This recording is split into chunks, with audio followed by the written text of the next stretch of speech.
Kind of hidden underneath this Trachycarpus, I have one of my Oleanders. This is a pink form, and now that summer's over, you can see it has these seed pods. And so what happens is when these split open, it's they almost look like dandelion spores or seeds, where it's that kind of like white fluffy material, and they get distributed all around. And oleanders aren't that common in my neck of the woods. I know they're probably a hated plant in many places, but I like them. I think they're kind of nice looking, get nice flowers. I have a red one that's finally starting to get to a decent size, and this one actually has a lot of flowers or seed pods as well.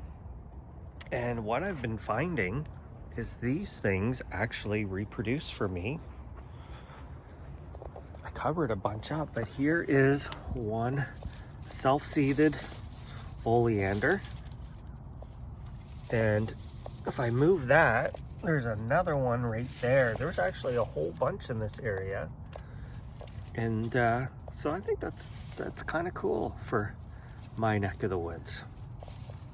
So I was actually waiting for this to get a little bit bigger, so I'm probably gonna move this one because it's underneath this Mediterranean fan palm, Camerops humilis. And then that little one right there, I'm gonna leave that one for a bit, let it grow.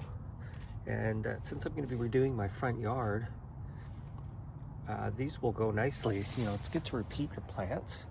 I've found you just kind of trim them back as needed, and they will kind of bush out. This one is kind of scraggly looking, and I'll probably give it a good, prune in spring. I'd like it to fill out a little bit more, but quite cold hardy.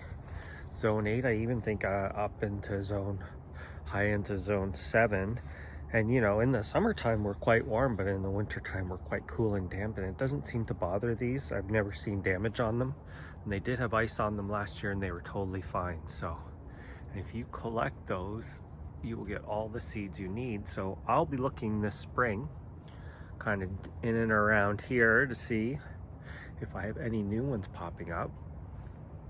And I'm gonna save every single one and continue planting them around my yard, and maybe will help to deter the deer and the rabbit. Well, the deer aren't really a problem, but it's more the rabbits. You can see right there, that's part of a palm frond a rabbit probably chewed off.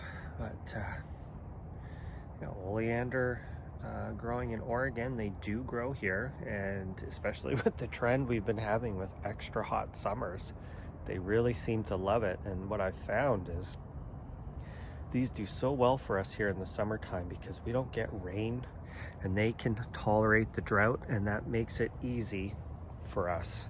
That's kind of what I like to have, is a lot of plants that don't require water, because when you don't get rain for 3 or 4 months, it's tough, let me tell you. Anyway, thanks for watching.